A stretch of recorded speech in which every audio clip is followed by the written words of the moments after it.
అంటే ఒక ఒక భర్త అనే అతను అందంగా ఉన్నాడా, 6 అడుగులు ఉన్నాడా, తెల్లగా ఉన్నాడా, లేదా ఇంకో రకంగా ఉన్నాడా, మంచి సంపాదన సంపాదిస్తున్నాడా అనేవన్నీ ఒక సైడ్ ఉంటే, అర్థం చేసుకుంటున్నాడా అనేది ఒక సైడ్ ఉంటుంది. సో అర్థం చేసుకునేటువంటి భర్త దొరికిన భార్య నేను ముందు చెప్పిన క్వాలిటీస్ అన్నీ ఉన్నటువంటి వ్యక్తి దొరికినటువంటి భార్యల కంటే చాలా అదృష్టవంతురాలు. అవును సార్. సో ఆ విషయంలో నువ్వు చాలా అదృష్టవంతురాలని నేను అనుకుంటున్నా. నేను కూడా సార్. నువ్వేం చెప్తావు? నేను కూడా చాలా హ్యాపీగా ఫీల్ అవుతాను.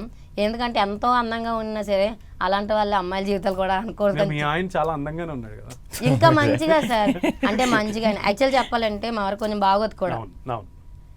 అలా కాకుండా అన్ని బాగా ఉన్న వాళ్ళు అయితే చాలా మంది జీవితాలు కూడా నాశనం చేస్తా ఉంటారు. అదే చెప్తున్నాను మా మీ ఆయనకి ఉన్నది అంగవైకల్యం మాత్రమే, కానీ చాలా మందికి మనసు ఒకటితనం ఉంటుంది.